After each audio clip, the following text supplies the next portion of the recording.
Real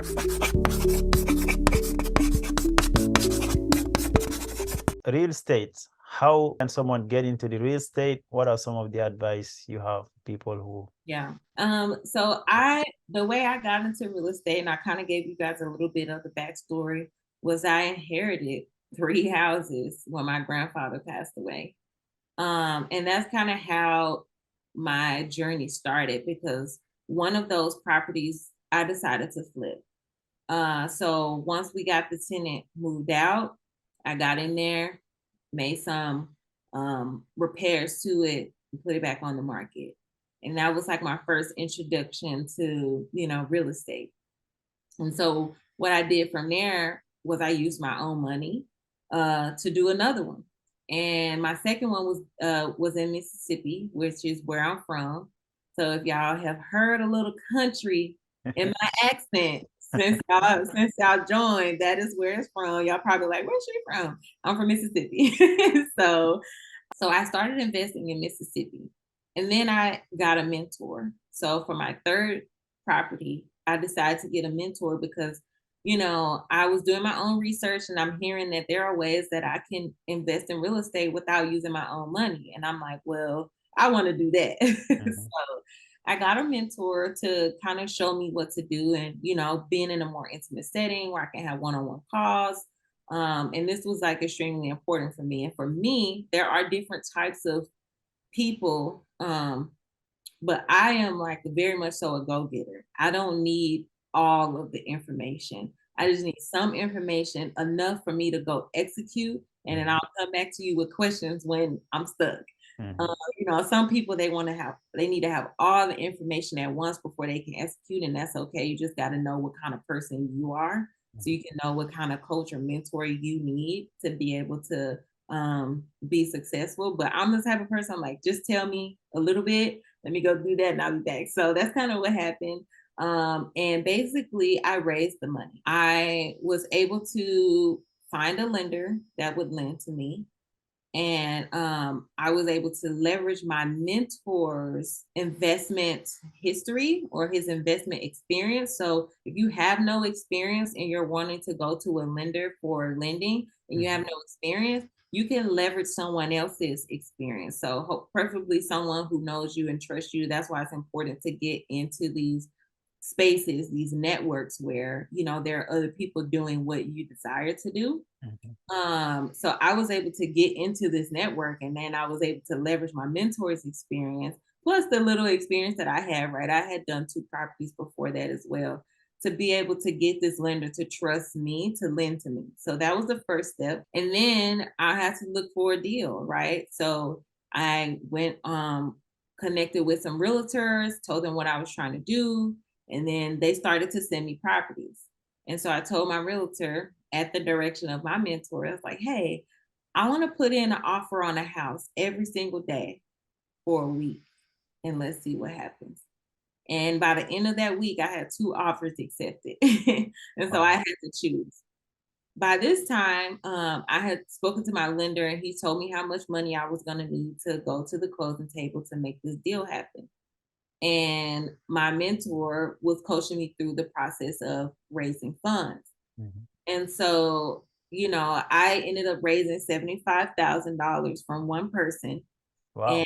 I kid you not, the how I got the money was going down my contacts list on my phone. And I was like, who can I reach out to? Like, how the heck am I gonna raise $75,000 for a real estate deal? I had no idea, what the heck I was getting myself into. And part of me didn't believe that I could do it. Right. Mhm. And so Mhm. a lot of you, if you're listening to this and you're thinking about it and you're hearing what I'm telling you I had to go through, you probably like, I'm telling you right now, don't check out on me.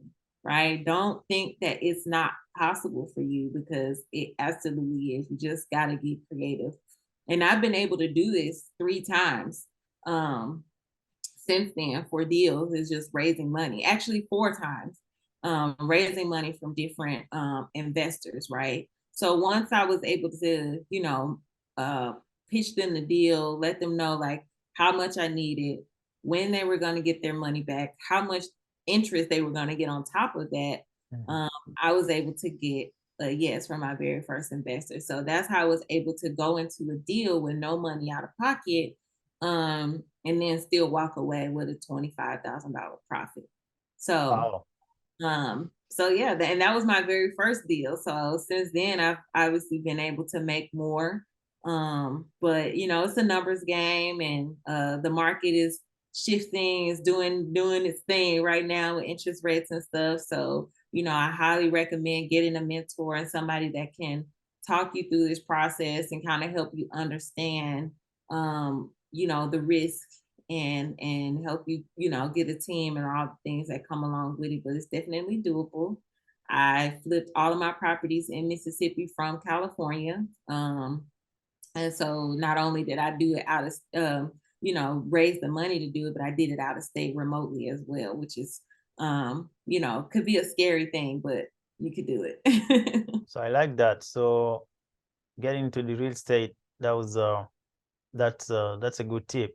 So you don't have to put your own money in. You can raise money using people or finding some investors, and then once you buy, first of all, when you buy in the house, do you buy it on the business? Like, Yes. yeah, okay. So And you, most lenders, if you're doing a flip, they are going to require you to do it in mhm, your LLC name, in your business name. mhm. So you don't want to do it in your personal name, of course, unless you're buying a house to live in yourself. You definitely want to make sure that you have that business set up and ready to go so that you can leverage that. So you have your business in, so the business is buying the property, and then once you have that property, then you sell it. That's how you make profit. That's how you make profit. Yep. Yeah, Back on the market um, for a higher value. right. That's good. How about people who just buy to hold? Say, hey, I just want to buy it and then rent it out to maybe it, um, you know, multi-family homes instead of single family home, and Hmm. then have rent it out and then have some cash flow coming in every month from people paying the rent. Yeah. So again, you can still do that with no money out of pocket. Your Mhm, investor just has to be willing to be in it for a longer period of time. So usually when I'm investing, I'm doing flips. mhm, And so that's a 6 to 8 month hold period, right? mhm, So investor invest, they put money in, they get the money back plus interest in 6 to 8 months. mhm, With a longer term investment, you can still do the same, use the same strategy, but you have to have an investor that's willing to be in the deal for a couple years, somewhere between 3 to 5 years, likely. Or you can actually probably even do it in a shorter period of time. It just depends on the method that you're using, because it's a lot of different strategies that you can use to get into real estate, whether it be buy and hold, whether it be flip. But the one that I'm thinking about is the Bird method. So mhm, there's buy, rehab, rent, refinance, repeat. So the Bird method. And what happens? So you buy the property, you renovate it, and then you get a renter in there.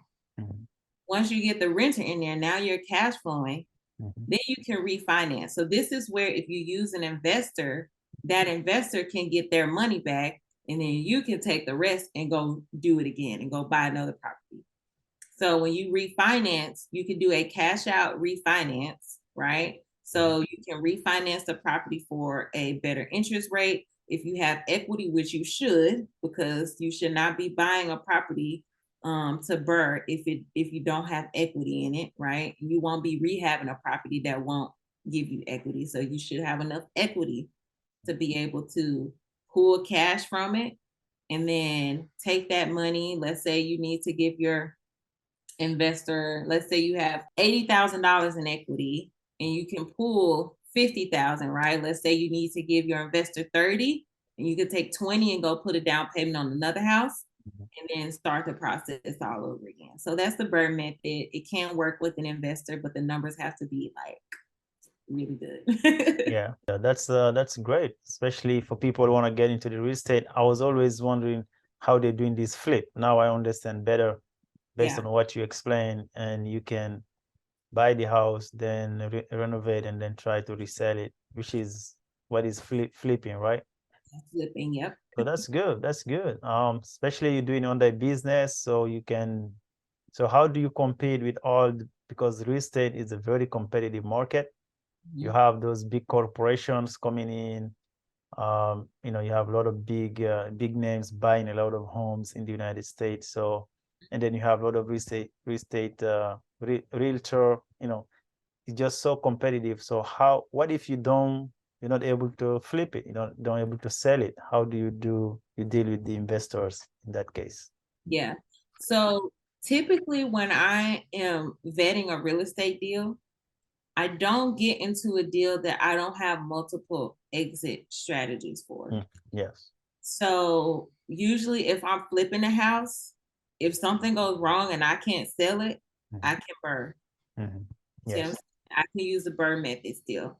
So Yes. my numbers work for multiple strategies. So if I go in and my goal is to flip it, and I decide, okay, it's sitting on the market too long. I can't afford to keep paying the loan on it. I need to get a renter in there. Yes. Then I would have known before I even went to the closing table that if this deal doesn't work, that if I was to get a renter in there, that renter will still because of the rental comps in that market, I could rent that unit out, and that renter will be able to cover my mortgage and probably plus a little bit of cash flow if I can.